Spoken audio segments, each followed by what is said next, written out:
Hablaremos hoy de la rebelión de los soles. Es una historia de la mitología china.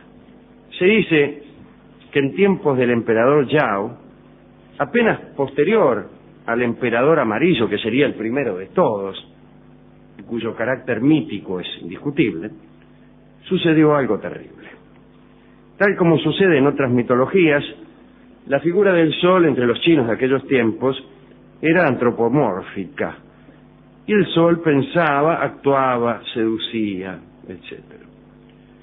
En la mitología china, una divinidad llamada Chi-He había dado a luz 10 hijos que eran 10 soles, no de un modo metafórico, sino de un modo literal. Es decir, no había un sol, sino 10. Hemos hablado alguna vez de esta posibilidad. Estos soles vivían en la región de Tangú, donde, según cuentan, había una especie de estanque. Era, desde luego, como conviene, desde el punto de vista astronómico, en lo más profundo del oriente. Allí estaba el estanque. Allí los hermanos se bañaban todos los días y, según se anota prolijamente, el agua estaba siempre caliente, dada la naturaleza ígnea de los cuerpos de estos 10 soles. En el centro de Tangú, por otra parte, crecía un árbol llamado Fusang, que tenía varios miles de metros de altura, cuyo tronco solo podía ser abarcado con los brazos unidos de 1000 personas. El árbol tenía extendidas 10 ramas, lo cual era muy conveniente para que los 10 soles hermanos reposaran. El soberano del cielo había tomado unas disposiciones que eran las siguientes. Cada día, uno de los 10 salía a trabajar al mundo, salía a alumbrar el mundo. Y los otros 9 se quedaban ahí estacionados en aquel estanque oriental. El que estaba de turno hacía su recorrido y a su regreso le encargaba la posta a uno de sus hermanos. Ese era el modo en que funcionaba el sol. Es más razonable probablemente que lo que vemos en Discovery Channel. Ahora bien, según sigue el mito, y ya esto es más increíble, estos soles hermanos, lo primero que nos sorprende es que el sol no era uno sino 10. Y a mí me agrada especialmente esta historia, porque es casi madre o hija de otra, según la cual todo sol dura un día. Humildemente me parece que esta idea es superior, de que todo caso es definitivo. El sol que vemos hoy, no solo no lo hemos visto nunca, sino que no lo veremos más. Cada sol que nace es único, cada sol que muere, muere para siempre. Me parece que es una idea bastante más interesante, no solo acerca de lo astronómico, sino acerca de nuestras vivencias. Pero no es muy oriental. No, es cierto. No es muy oriental. Bueno, acá había 10 soles. Y parece que se empezaron a aburrir. Los que se quedaban en el estanque, meta hacer nada, meta charlar, se aburrían y se lamentaban de tener que alumbrar solamente una vez de cada 10. Y entonces, medio retobados contra las disposiciones del soberano del cielo, tuvieron la idea de salir un día todos juntos, para que el trabajo fuera más divertido. No, vamos todos. Y entonces, al día siguiente, al amanecer, 10 soles salieron del estanque de Tangú hacia el cielo del mundo, y se produjo la situación que todos ustedes imaginan, ¿no? La tierra empezó a resultar sofocante, no había sombra, los ríos se secaron, todo se marchitaba, las personas trataban de esconderse en las cuevas más profundas, etc. Ahora bien, mientras los soles se paseaban y se divertían en el cielo e incluso trastornaban su trayecto habitual, ya que daban vueltas por todas partes, el emperador Yao, que vivía en una cabaña rústica y que era un hombre preocupado por el sufrimiento de su pueblo, gritó a los soles que abandonaran las alturas. Al menos se lo gritó a los soles que venían sobrando.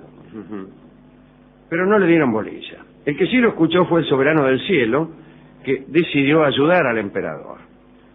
Y llamó a un valiente llamado Hou Chi, un héroe divino, y le dijo: los soles han traicionado mi voluntad y hacen alarde de su poder en la altura. Toma este arco rojo, dijo el soberano del cielo al héroe, y estas 10 flechas blancas y castígalos, oh héroe. Hou Chi acató la orden del soberano del cielo, anduvo por la tierra y le disparó a uno de los soles.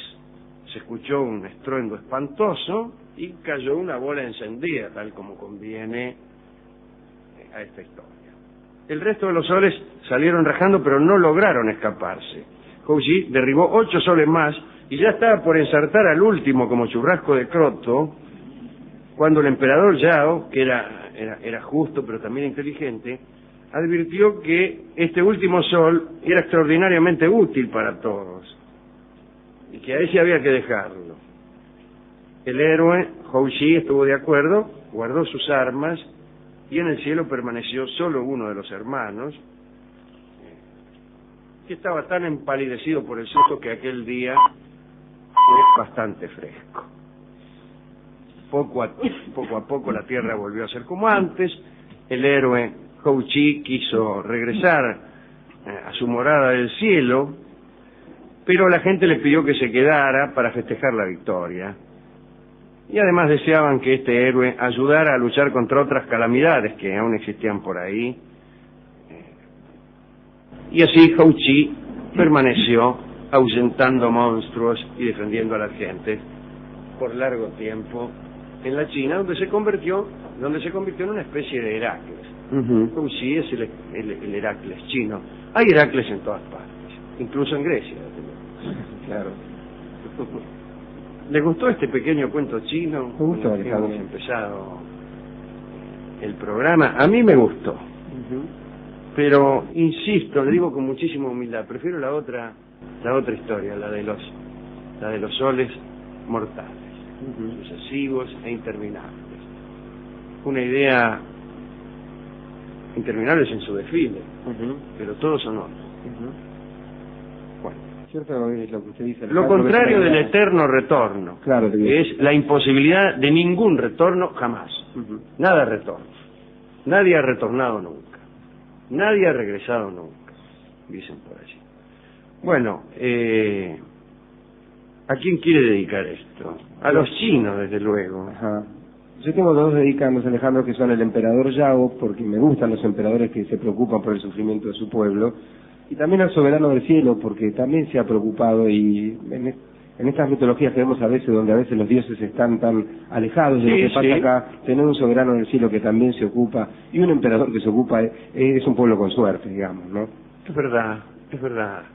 Voltaire había advertido esta despreocupación que usted señala, no existía desde luego en este soberano del cielo, en el propio Dios del cristianismo. Voltaire, yo creo que primero lo pensó seriamente y después con sorna. La enemistad de Voltaire con el Dios de los cristianos proviene de un terremoto en Lisboa. Y después se hizo más filosófica, más graciosa. Decía que hacía rato que no había milagros porque nadie estaba interesado en la persuasión, que como todo el mundo era cristiano, ¿para qué?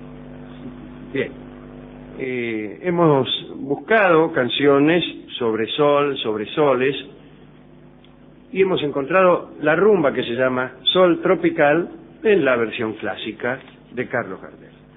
Adelante.